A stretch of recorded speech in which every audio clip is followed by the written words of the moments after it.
One of the core draws of Invincible is shown with how it opens. It doesn't open on a crime, it doesn't open on a supervillain striking fear into the public so that the heroes can save the day. It doesn't open on a hero helping someone so that we can establish how good of a person they are or how the world works. It doesn't open on the main character getting or using his powers. It doesn't open on the main character at all. It doesn't open on a member of the main cast.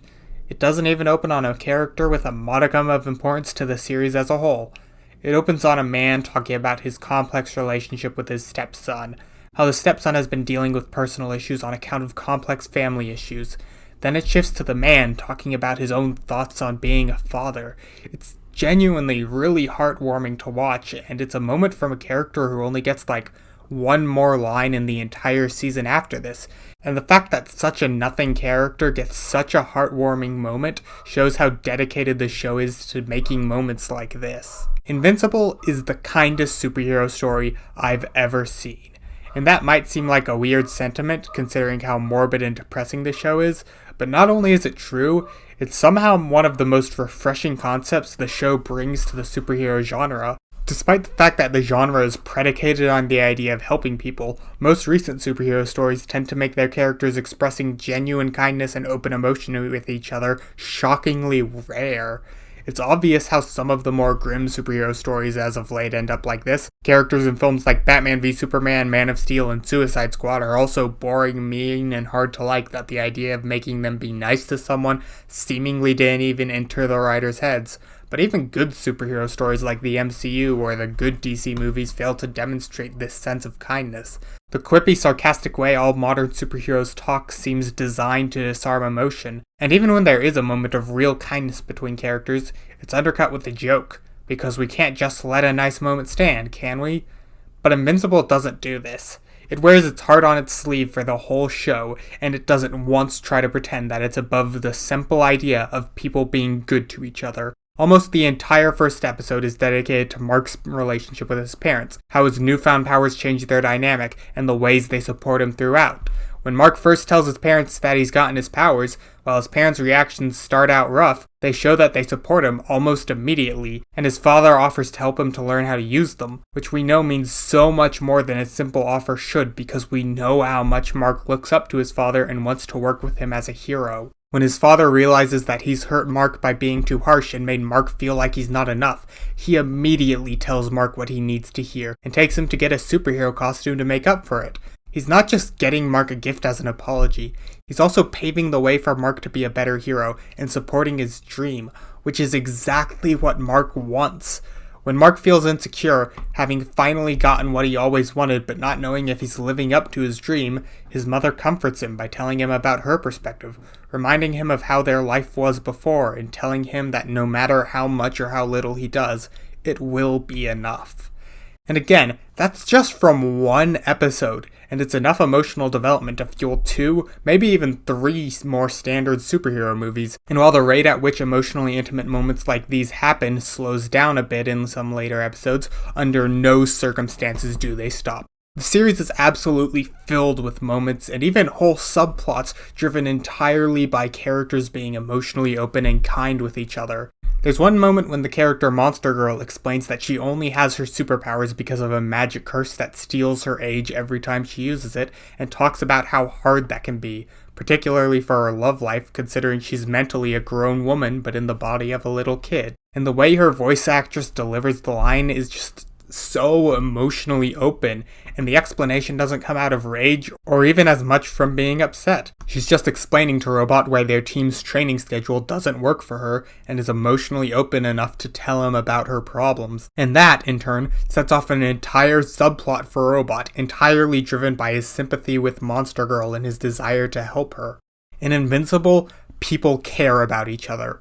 Friends care about friends, parents care about children, children care about parents, and most importantly, heroes care about people.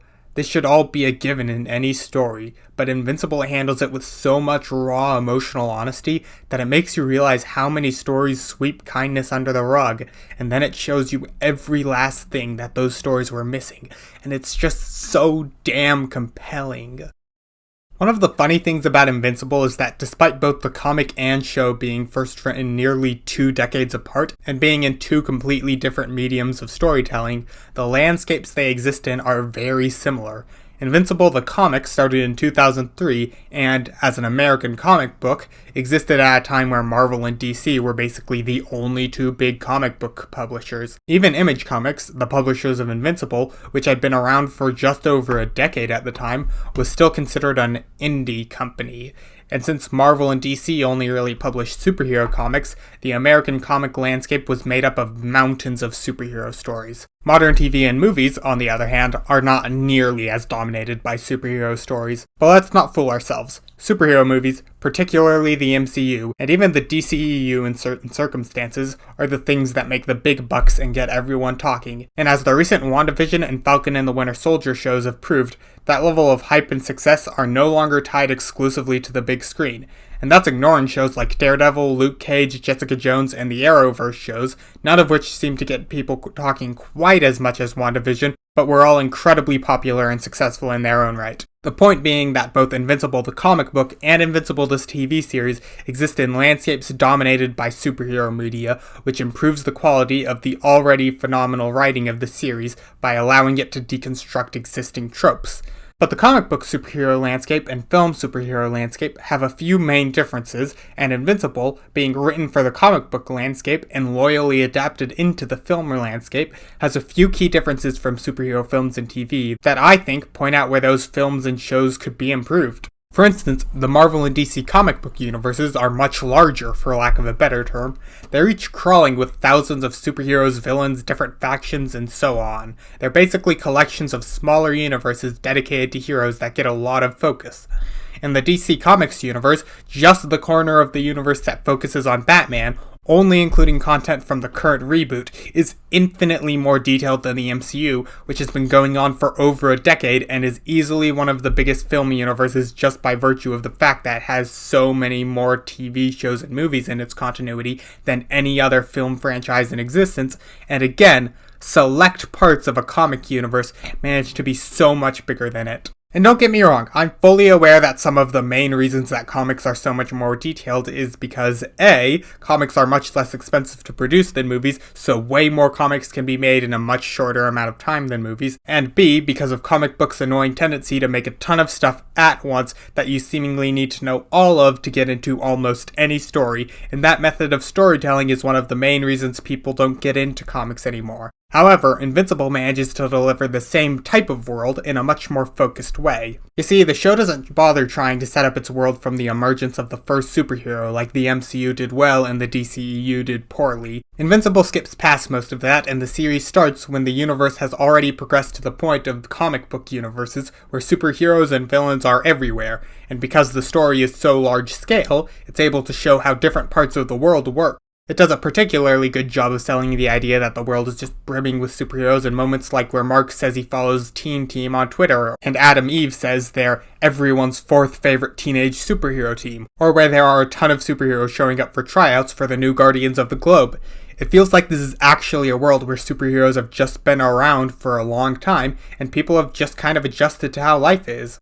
The MCU looks at how the world would react in a mirror of real time to superheroes slowly coming out of the woodwork, starting around 2008, with a couple of exceptions. But Invincible takes the completely opposite direction by looking at how the world would be different if it was already filled with super people. That's a really cool way to look at things, and it kind of raises the question, why didn't the DCEU take this approach? I mean, one of the main criticisms of movies like Batman v Superman and Justice League is that they tried to speed through all the setup of the individual heroes to get where Marvel was already, but this way would allow them to bypass the need for them to do a lot of the individual setup entirely, allowing them to get their world ahead of the MCU's and give their universe a completely different feel. But for whatever reason, the DCEU didn't do that, and I think Invincible proves that that choice was for the worse. Another thing I love about Invincible's world is that it's so colorful and diverse. You've got everything from a normal guy with cool tech to a literal demon from hell who solves crimes to save his own soul from damnation. And I think that how fantastical this world is points out how unfantastical the DCEU and MCU are. The DCEU is actually a lot more willing to commit to things being fantastical than the MCU, having ancient Greek gods, Atlanteans, and aliens all in the first few movies. The main problem with the DCEU as a whole is the way it's presented, and how that detracts from the fantastical nature of a lot of it. Yeah, Wonder Woman is a god, Aquaman is from a race of underwater fish people, and Superman is a literal alien raised among small-town farmers who fights for classic ideals like truth and justice, but in most of the movies they're in, which coincidentally happen to be directed by Zack Snyder, they feel so lifeless. They're frequently drained of a lot of color, like the movies are trying to make them as gray as they can possibly be, and a lot of the time they feel less like those creative concepts I just talked about, and more like they're just guys who are good at hitting things, especially since they tend to be stripped of most of the classic idealism that makes them feel so fun. But hey, at least the DCU does still commit to the cool, out-of-this-world ideas in the stories, even if the presentation falls short. The main problem that Invincible highlights here is in the MCU, which, especially in the early phases, throws in all of these justifications for why things are more grounded and less fantastical. No, Thor isn't a magic god, he's just an alien whose powers are science we don't understand yet. Ant-Man doesn't have tech that shrinks him, that would be dumb. It just pushes molecules closer together. But all these explanations don't really make sense, and are also kind of pointless. Thor isn't about how people mistake things they don't understand for magic, it's about a god who becomes mortal and learns humility. But apparently that's too outlandish, so the movie has to qualify that by saying, no, he's not a god with magic powers, he's just functionally indistinguishable from a god with powers that are functionally indistinguishable from magic. Ant-Man seems like it's actually trying to set up interesting rules that it can stick to by saying that Ant-Man is stronger when he's smaller because he has the same mass exerted on a smaller space, but every other time something shrinks or grows in the series, it's treated like it's just shrinking or growing, and also the climax of the movie breaks those exact rules. And all these hand waves make the movies feel insecure, like they aren't willing to just commit to the fantastical concepts they're adapting, so they have to throw in a disclaimer to distance themselves from those ideas, even though it just ends up making the experience worse. Invincible, on the other hand, fully commits to having strange things all over the place, and it doesn't really bother trying to provide explanations that handwave the concepts, because the important thing is that the characters work as characters and fit the story, which they do, exceptionally well. They're a great mix of fantastical concepts and compelling characters, and the type of thing that I'd love to see the MCU do more. Realistic superhero story. Did you hate hearing that sentence as much as I hated saying it? If so, that's probably because you associate it with Batman v Superman or some other grimdark superhero movie where seemingly no one wants to actually be a superhero. That was probably directed by Zack Snyder, and yeah, stories like that suck, but they're not the only ones that try to make superheroes more in line with our idea of reality and just end up making things worse. Basically every superhero movie coming out now seems to try and scale back the color and spectacle, and I think I talked enough about the MCU in particular doing that I don't have to explain it here. But Invincible uses a much more engaging form of realism. It keeps everything as crazy and colorful as they are in the comic books that inspired it, but it focuses on the normal people of the world. There's no fight that takes place in a conspicuously empty city where the show can just ignore the human lives that would be caught up in the insane clashes of strength. In Invincible, people have to live in the same world as these titans of strength that fight each other every single day, and the show makes sure to treat normal people as, well, normal people. They aren't just always tough enough that they can survive any collateral damage they happen to get hit with, they're vulnerable. So when the superpowered blows start flying, they get splattered across the concrete like watermelon. Not only does this make the fights themselves feel constantly tense and dangerous, it makes the world feel so much more morbid. Seeing the show's bright color palette smeared with blood and grime feels deeply unsettling. The way the show can switch from uplifting to morbid in seconds makes the show feel so much more real. Even on the best days, catastrophe can strike in a second and take away anything and everything that you took for a gift. So many shows and movies try to make things more tonally consistent. Like if it's a dark movie, the whole movie has to be dark. And even if it's not dark, if you're trying to make things seem more realistic, the tone needs to stay in the more realistic zone. But these more consistent tones fail to capture something really important. Life isn't consistent. It's confusing and chaotic and scary, and the way Invincible handles its tone captures that so much better, and it's so much more impactful to see Mark's heroic ideals be battered away by the constant gore and death that surrounds him and every other superhero than it is to just be dark or be realistic, and, ironically, feels much more like the way things would actually happen.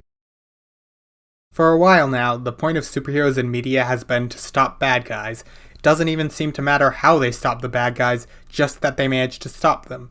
And funnily enough, I think that defeats the original point of superhero media. We didn't create superheroes to imagine them beating up equally imaginary supervillains. We created them to imagine people blessed with great power using that power to help people and to make the world a better place. Not to destroy a city and go, but hey, at least we beat the bad guy. But as the superhero genre has progressed into the modern era, they've lined up more with our society's ideas of our very real law enforcement groups like the police and military, who, even at the best of times, are imagined as tools to punish the bad as opposed to people who help the good, and at the worst of times, or hell, even just most of the times, well, I'll just say they're a lot closer to the boys than they are to the Avengers, and leave it at that. But that's not how Invincible treats superheroes. They try to return to the idealistic image of heroes as people who care about others first and foremost. This approach can mainly be seen in Mark, the main character, and Adam Eve, one of the main supporting characters. As a character, Mark is kind of a generic guy who just wants to do good in the world, and that could easily make for a weak character. But because Mark exists in a very different, more realistic superhero world, his tried and trodden archetype is pushed in a very unusual direction. Over the course of the series, Mark sees more and more people dying every time he tries to help, and even though he or some other hero always manages to stop the bad guy, Mark just can't get over all of the suffering people are going through. Eventually, he questions whether it's even worth being a hero when people keep dying. The point of Mark's arc is literally that stopping bad guys means nothing when you can't help people. Eve, on the other hand, starts out questioning whether or not being hero is what she wants, and goes on to realize that she doesn't need to be the type of hero that just fights villains. She's so powerful that she can help people in a near infinite number of ways, and just hitting bad guys is the least useful application of her powers. One of the thesis statements of this series is that heroes are supposed to help people, and I don't know how we've gotten to a point where that's a subversive idea, but I'm so glad that Invincible has come along to tell us that. And that isn't the only way it subverts the genre. Invincible likes to take typical superhero tropes, things we as an audience take for granted, and re-examine them. One of the main, and admittedly least interesting recurring plot elements of the series is the way Mark constantly skips out on doing things with his girlfriend Amber because he has to do superhero things, and always just barely not telling her that he's a superhero. Eventually, in episode 7, after Amber's gotten particularly angry at Mark and dumped him, Mark reveals his identity, and I very much expected this to fix everything, that Amber knowing his secret would mean everything would be okay, but the series throws a curveball. Amber had already figured out that Mark was a superhero, and she's still mad. The series points out how much of a douchebag Mark was by not telling her. Mark skipped out on dates, broke promises, was constantly late, and knew that he might have to do things that would cause him to continue skipping dates, breaking promises, and being late. Was not honest that he would need to keep doing those things, and only ever said, "I'll do better," while not really making much of an effort to do better, and just hoping he didn't need to be a superhero at the times he had plans with Amber. He didn't even need to reveal his identity to her. He could have just been honest about having a constantly shifting schedule, or better yet, since he was treating his real life like a side project, he could have just told Amber that he had too much on his plate to be with her, so she didn't have to spend so much time dealing with his shit. And not only did he do that, when she got really mad at him, he tried to reveal his identity like a get-out-of-jail-free card. You can't get mad at me because I'm actually a superhero, but actually, yes she can, and she has every right to, because Mark was, in fact, being a piece of shit. The way most superhero stories handle physical conflict is honestly kind of funny, because it frequently manages to undermine the idea of how powerful the characters are, because in most superhero stories, the physical conflict has to be between a hero and someone who is about as strong as them, sometimes a little bit stronger, because there needs to be tension in the fight, so the villain has to be strong enough to challenge the hero, but the hero has to be able to beat the villain. The problem with that is that when we really only ever see the hero struggling to take someone down, it's hard to really get a grasp on how tough they are.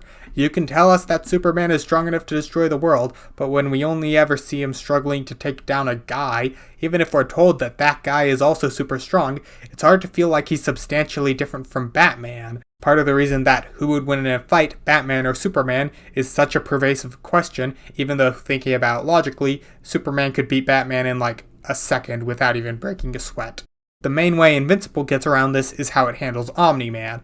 Because of the way the plot is set up, Omni-Man is able to get in plenty of fights with people much, much weaker than he is, which allows the show to demonstrate the overwhelming difference between not only the street-level superheroes and Omni-Man, but how even some of the most powerful beings in the world pale in comparison to Omni-Man.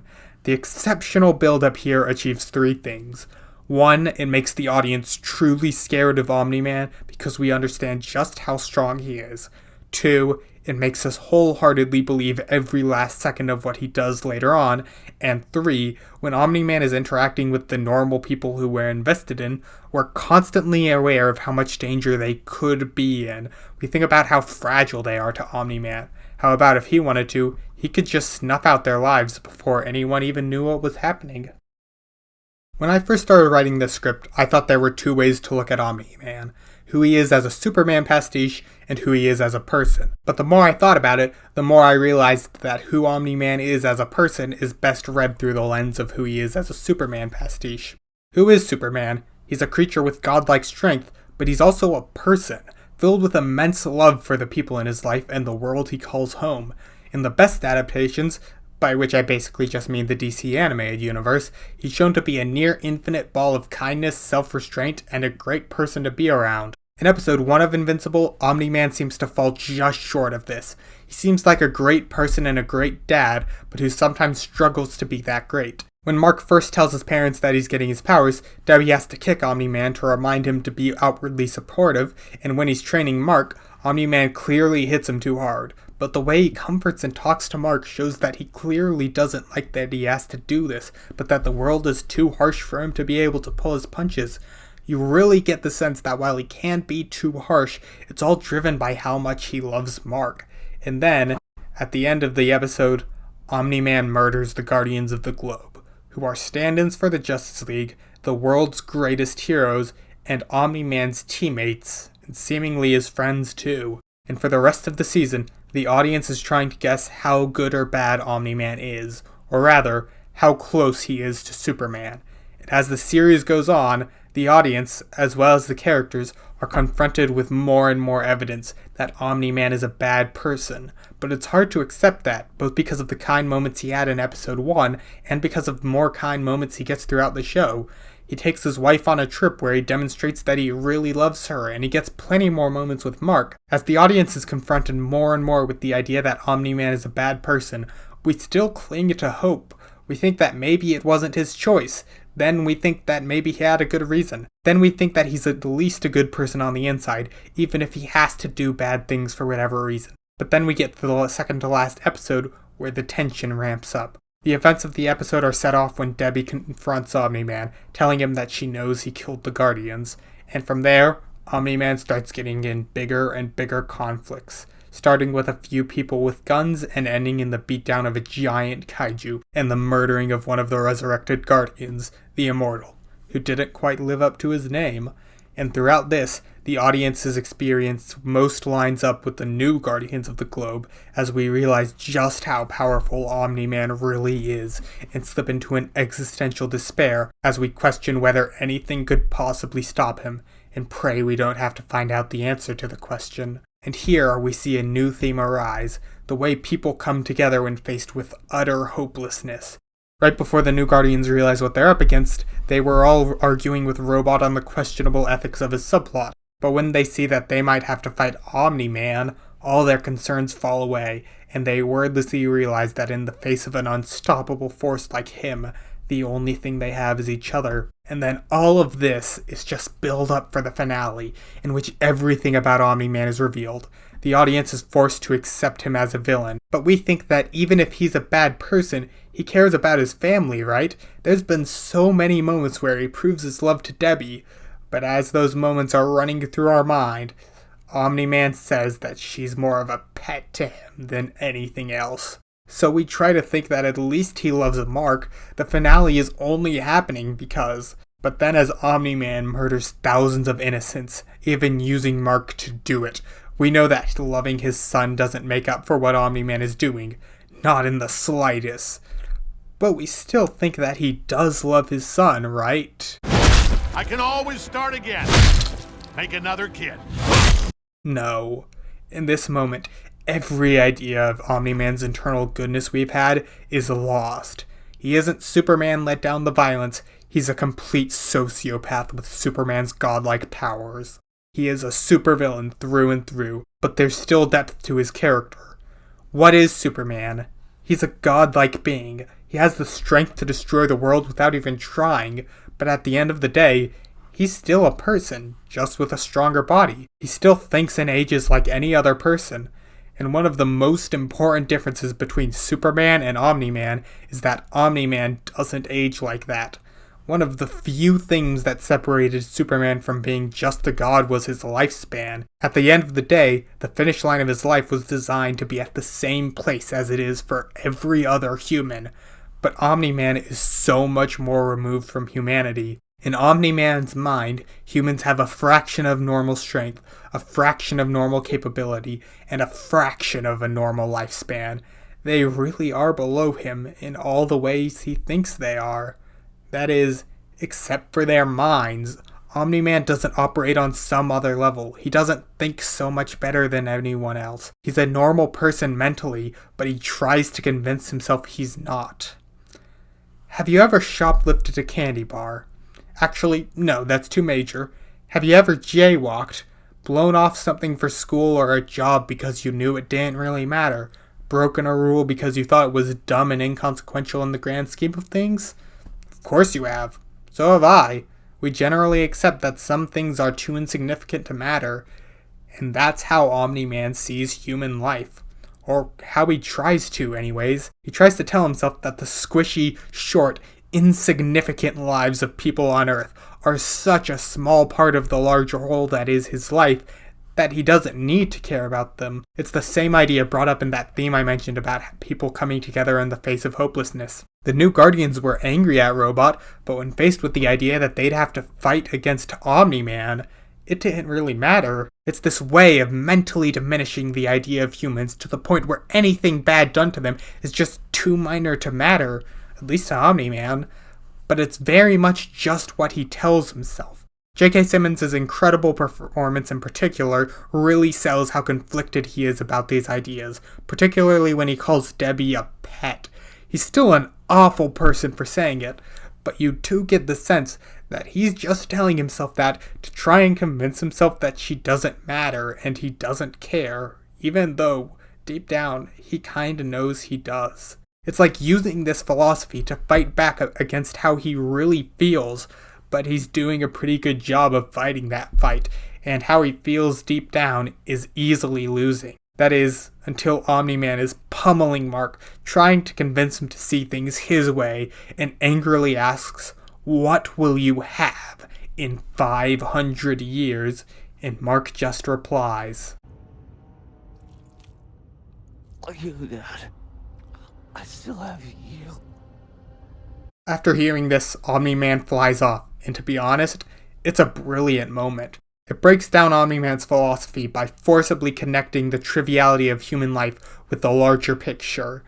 Mark has only been alive for about 18 years, and he didn't have his powers for most of that, so he was basically a normal human, but that small window of time was still enough for him to form enough of an attachment to his father that even in the big picture, 500 years, Mark was sure that he'd still love him. So Omni-Man flies off. He leaves Earth, and it's not entirely clear how much of his philosophy has been broken down. Does he only embrace his love for Mark because Mark will also be around from Omni-Man's much longer lifespan? Or has this gotten him to embrace all his connections, even if they were made in a time span that seems trivial to him? I don't know. We'll have to wait for seasons 2 and 3 for that. But funnily enough, the show ends on Mark's approach to his father's philosophy. After having a talk with an alien played by Seth Green about how much of a shit show his life was for the past few months, Mark smiles because, in his words, "Just thinking about everything I've been through, how huge it all feels. But the fact it's just a small part of something much larger makes it all seem more manageable. I don't know, but it helps." When I first heard this line, I was worried that Mark might be starting to embrace his father's philosophy, just thinking of things as too small to care about to make himself feel better. But then, when asked what he was going to do, Mark just answers, "Finish high school, I guess." by looking up at the entire Earth from the moon. It makes you realize that while Mark is able to minimize things in his mind, he still cares about the small things, and those are the most important. Caring about those is what makes you a hero.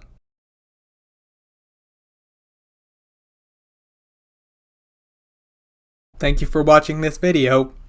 It was a lot of effort. I've got some more projects in the works. If you liked, please like, subscribe, and share.